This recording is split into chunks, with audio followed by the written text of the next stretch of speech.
Volkswagen. Oke, jadi kita akan menjelaskan yang pertama itu bab satu pendahuluan. Kita akan menjelaskan sejarah perusahaan dan ikhtisar kasus dari skandal Dieselgate Volkswagen ini. Jadi ini ada poin-poin yang kita akan bicarakan.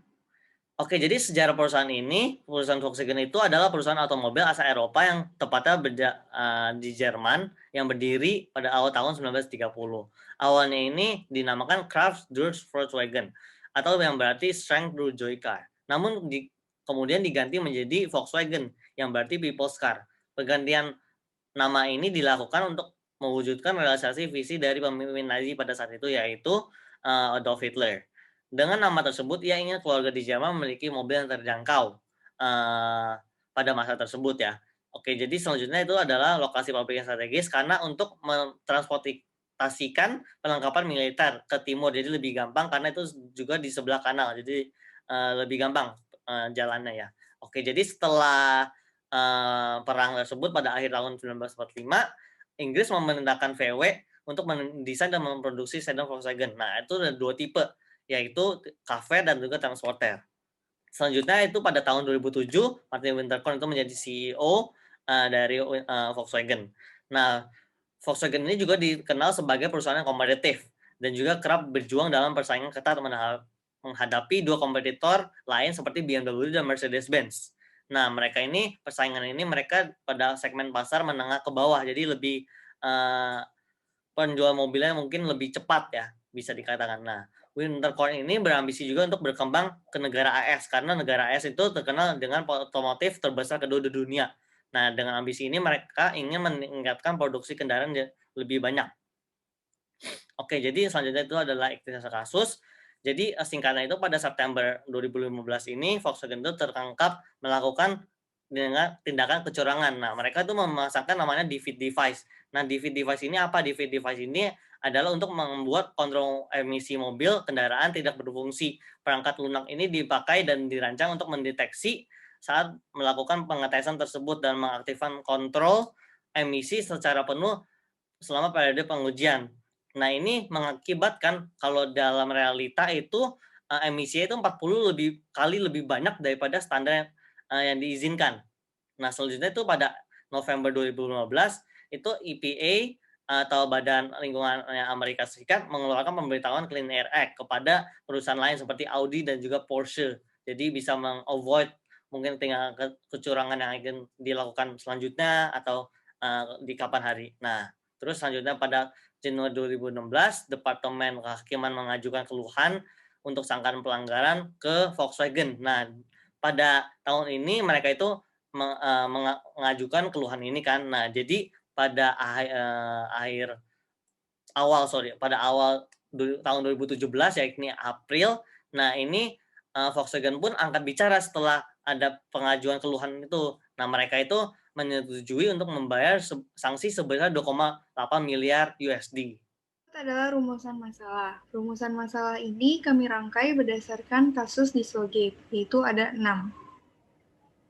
Berikut adalah tujuan masalah berdasarkan rumusan masalah yang telah kami buat. Selanjutnya, bab 2 teori. Pertama, yaitu pengertian corporate governance. Di sini kami mengambil beberapa teori menurut para ahli. Pertama, Sutojo dan John Aldrich. Mereka menjelaskan bahwa governance berasal dari bahasa Latin yaitu governance yang berarti mengendalikan. Kata tersebut diadopsi dalam kegiatan perusahaan menjadi corporate governance yang artinya mengendalikan dan mengatur kegiatan organisasi di suatu perusahaan. Menurut Daniri, corporate governance merupakan salah satu kunci kesuksesan bagi perusahaan untuk memperoleh keuntungan dan bertumbuh. Menurut Almilia dan Siva, corporate governance dapat memberikan nilai tambah kepada pihak yang berkepentingan. Sliver dan Fisney mengemukakan bahwa corporate governance dapat meyakinkan investor untuk memperoleh pengembalian yang sesuai dengan investasi. Berdasarkan pengertian di atas, dapat kami simpulkan bahwa corporate governance adalah sebuah sistem yang mengatur, mengendalikan, dan mengarahkan kegiatan organisasi di suatu perusahaan untuk memberikan keuntungan dan nilai tambah kepada pihak yang berkepentingan seperti stakeholder dan shareholder. Menurut Mas Ahmad, 3 manfaat corporate governance yaitu agency cost, mengurangi biaya yang harus ditanggung oleh investor karena adanya pelimpahan wewenang kepada pihak manajemen. Pedoman agar pengawasan berjalan dengan efektif sehingga tercipta keseimbangan dan perilaku saling mengontrol di perusahaan. Dan berdasarkan peraturan yang berlaku, dapat meningkatkan kinerja suatu perusahaan dengan memantau kinerja serta tanggung jawab manajemen kepada pemangku kepentingan lain. Nah, ini ada manfaat lain dari corporate governance. Manfaat lainnya yaitu meningkatkan efisiensi usaha dan produktivitas usaha, mengurangi konflik kepentingan, meningkatkan tanggung jawab perusahaan kepada publik dan kemampuannya mengoperasikan bisnisnya, mendorong perusahaan untuk mengelola organisasinya lebih transparan, akuntabel, dan demokratis.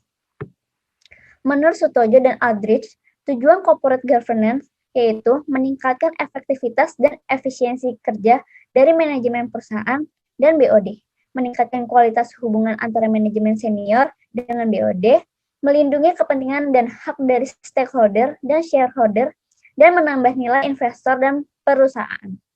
Selain itu, tujuan lain dari corporate governance yaitu memastikan kekayaan perusahaan dalam kondisi yang aman, segala praktik usaha yang dijalankan oleh perusahaan sesuai dengan prosedur, dan segala kegiatan yang dilakukan perusahaan bersifat transparan.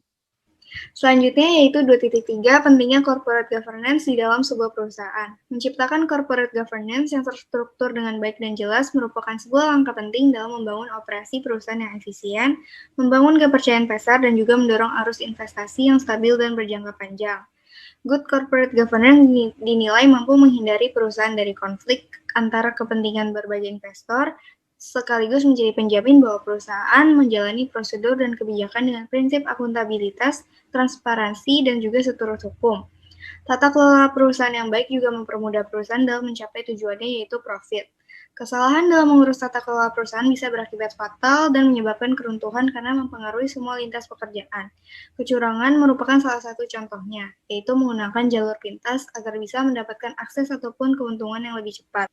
Hal ini sangat tidak sesuai dengan norma dan juga standar etis yang seharusnya dimiliki dalam menjalankan bisnis. Untuk menghindari hal tersebut, perusahaan justru seharusnya memaksimalkan nilai, menjaga dan menghindari perusahaan dari segala celah kecurangan, melakukan peningkatan kinerja dan kontribusi, serta membangun image yang baik. Good corporate governance juga membuahkan dampak positif, yaitu meminimalisir terjadinya penyalahgunaan wewenang, mengurangi biaya dan meningkatkan nilai saham, investor juga jadi lebih banyak yang tertarik, pengambilan keputusan yang lebih optimal, dan juga memicu produktivitas. Kemudian 2.4 yaitu tanggung jawab direktur. Direktur sendiri adalah personil yang memimpin sebuah perusahaan, di mana direktur bertugas untuk memberikan bimbingan, dukungan, arahan, bantuan, motivasi, dan juga nasihat kepada anggota perusahaannya. Tugas dari direktur juga lebih luas dan kompleks. Secara umum, direktur harus bisa mengimplementasikan visi dan misi perusahaan, mengevaluasi secara berkala, merencanakan strategi bisnis, mengadakan rapat dengan semua jajaran perusahaan, menilai bawahan, dan menunjuk jabatan mereka, serta senantiasa mengawasi jalannya perusahaan dengan seksama. Direktur sebuah perusahaan juga bertanggung jawab dalam membuat kebijakan-kebijakan untuk ditetapkan dalam perusahaan, memilih, menentukan, dan juga mengawasi pekerjaan bawahannya,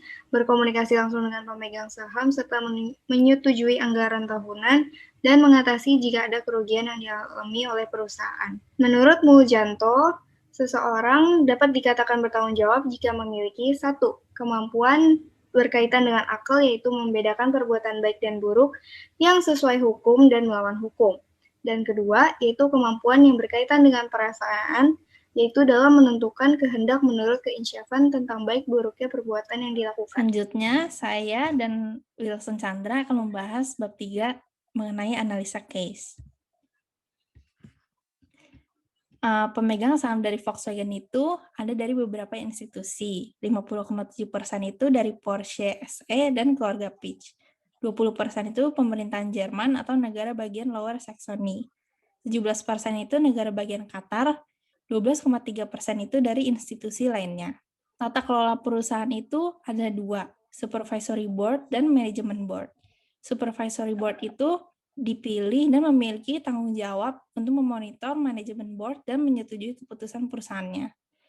Anggotanya itu ada 5 orang dari Porsche dan keluarga Peach, 2 orang dari negara bagian Lower Saxony, dan 2 orang dari perwakilan dari Qatar, dan 1 orang dari Bank Swedia.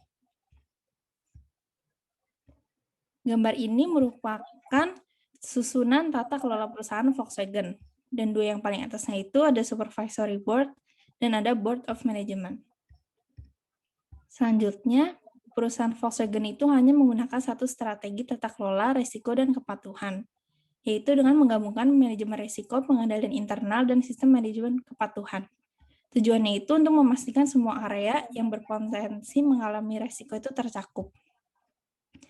Volkswagen mempunyai tujuan, yaitu menjadi produsen mobil yang paling sukses, menarik, dan paling bertahan di dunia pada tahun 2018.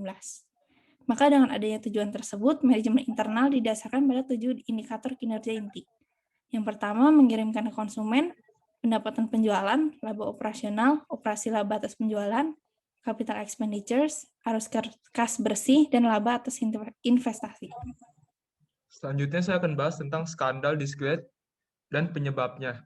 Jadi skandal dari Volkswagen ini awalnya tuh pada September tahun 2015, di mana Dow Jones Sustainability Index telah memilih VW sebagai pemenang di dunia industri otomotif karena kepeduliannya dan komitmennya terhadap lingkungan. Namun penghargaan tersebut tergantikan pada tanggal 18 September 2015 karena USPA dan yang menuduh VW telah melakukan tindak manipulasi dalam uji emisi di Amerika Serikat. Next.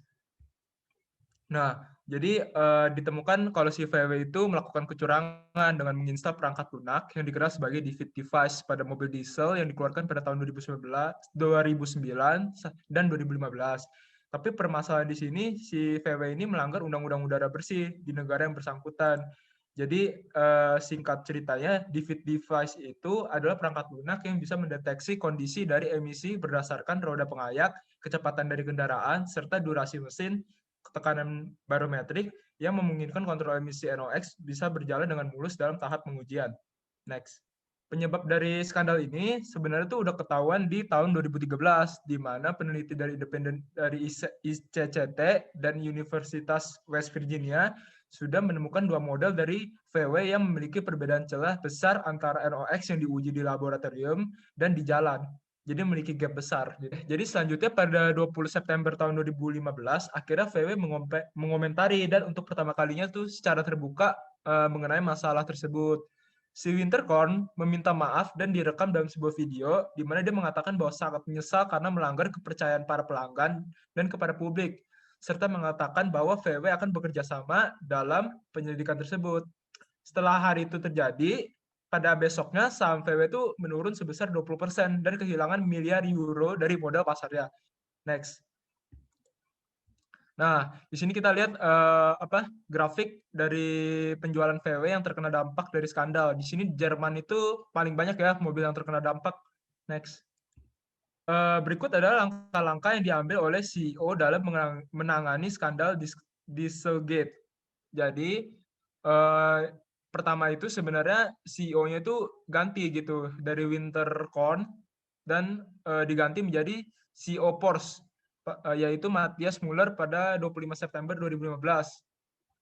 Setelah itu, pada tanggal 27 September 2015, kebijakan CEO juga baru mengatakan bahwa VW itu akan meluncurkan situs web resmi disertai dengan permintaan maaf di situs website resminya.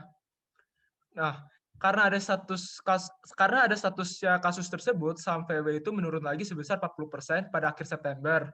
Dan banyak grup mobil lain yang menjadi ikut terhadap skandal tersebut karena si VW ini sudah merusak dari labelnya Made in Germany. Next. Berikut adalah grafik saham VW yang menurun 40% karena kasus skandal. Next.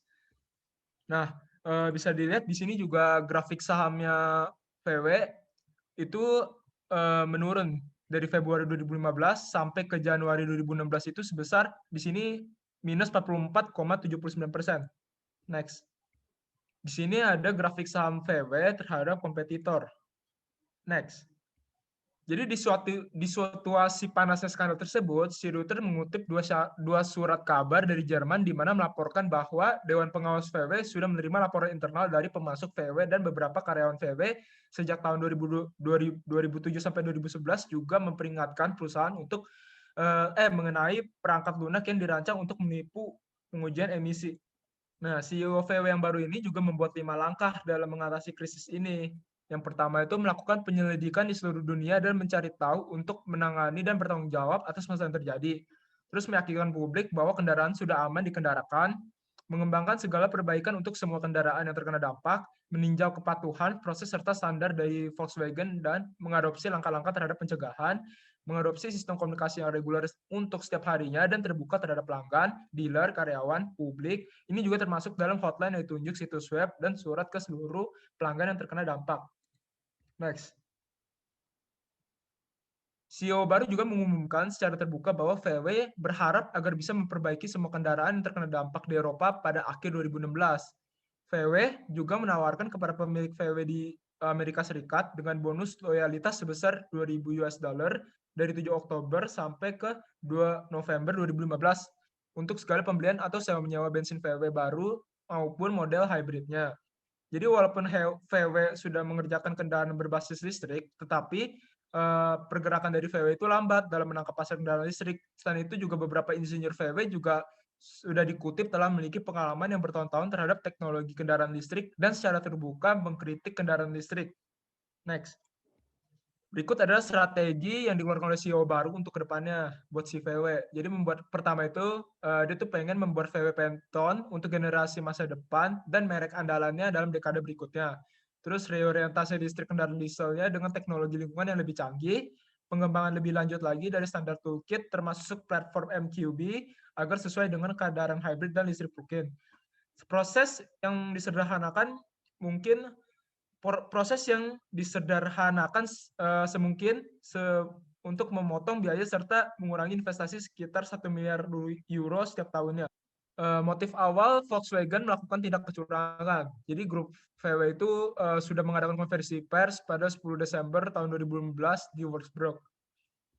VW menyatakan untuk pertama kalinya bagaimana skandal terhadap kecurangan ini bisa terjadi. Ini tuh semua gara-gara chain of error di dalam perusahaan dan semuanya bukan tindakan semata-mata oleh beberapa insinyur saja. Jadi change of error ini sudah dikatakan VW untuk meningkatkan penjualan mobil dieselnya di Amerika Serikat pada tahun 2005. Dikatakan oleh VW untuk meningkatkan penjualan mobil dieselnya pada Amerika Serikat tahun 2005 dengan menyadari bahwa mesin diesel 4 silinder itu pasti gagal gitu untuk mencapai standar dari emisi di Amerika Serikat.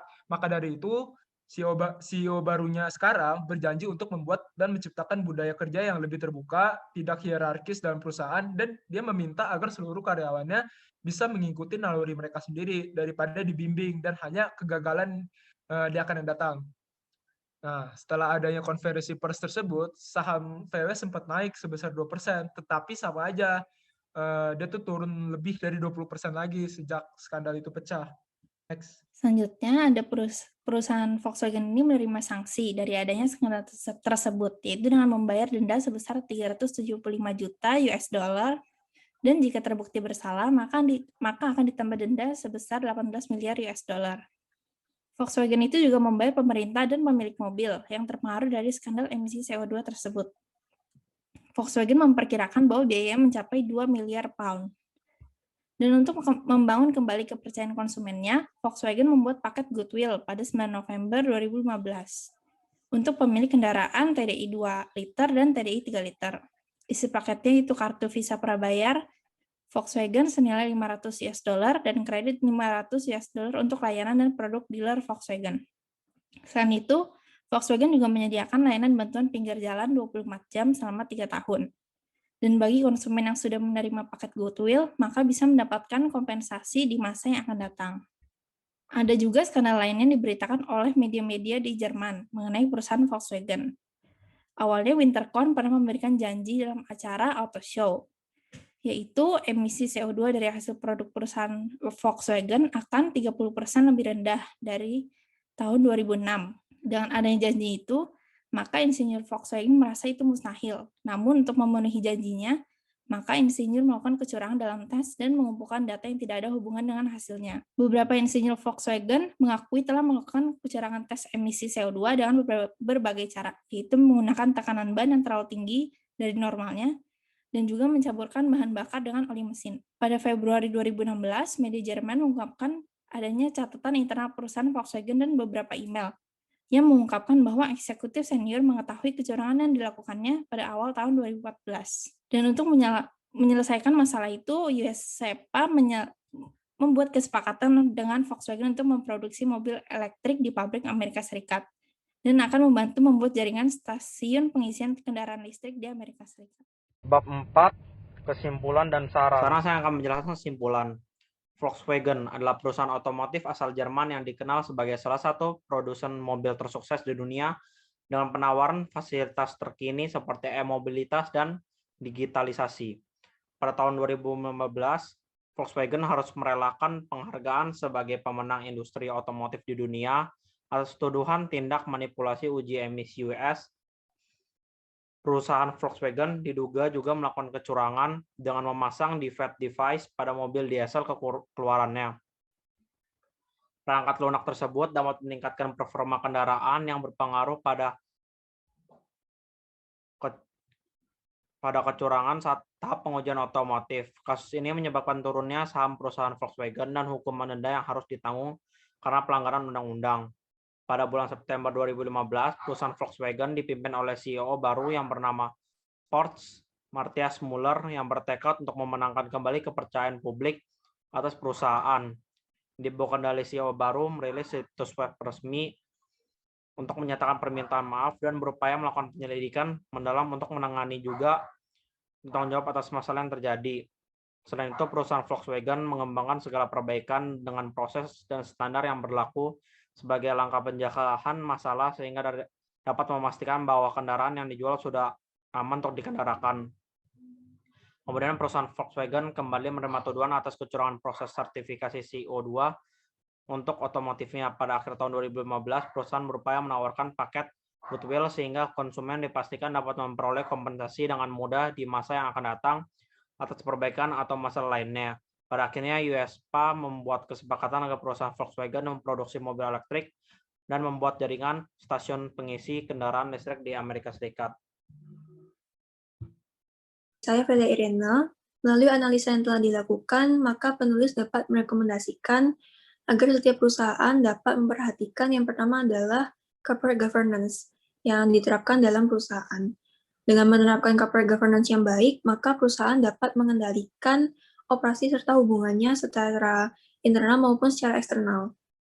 Selain itu, dapat membantu perekonomian negara terkait, serta apabila pemberlakuan corporate governance ini baik, maka dapat meningkatkan efisiensi serta produktivitas suatu perusahaan.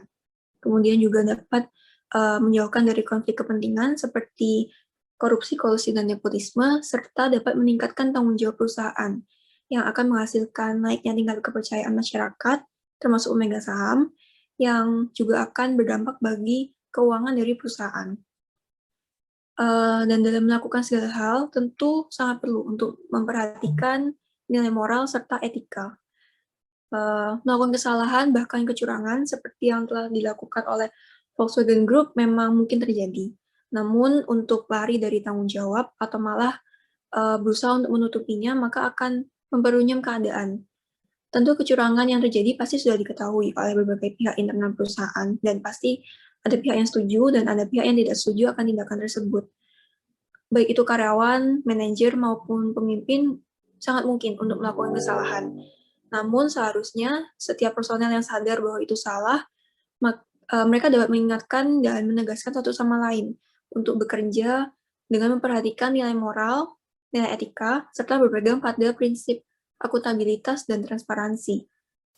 Melalui penelitian terhadap skandal Dieselgate yang telah dilakukan, maka penulis berharap agar setiap pembaca dapat memetik sebuah pembelajaran mengenai kejujuran. Volkswagen Group telah berdiri selama puluhan tahun dengan kekuasaan pasar yang sedemikian besar, namun dapat hancur dalam satu waktu yang singkat karena adanya tindakan kecurangan yang dilakukan. Bahkan kecurangan tersebut tidak hanya merugikan dirinya sendiri, namun juga pesaingnya di negara Jerman karena menyebabkan pasar mengalami keraguan dalam produk yang dibuat di negara yang sama dengan produk Volkswagen. Penulis juga berharap agar penelitian ini dapat bermanfaat dan dapat menghasilkan penelitian baru lainnya terkait dengan skandal Dieselgate ataupun hal yang serupa. Sekian presentasi dari kami mengenai kasus atau skandal Dieselgate untuk Volkswagen Group, kiranya bisa bermanfaat dan Tuhan Yesus memberkati. Terima kasih.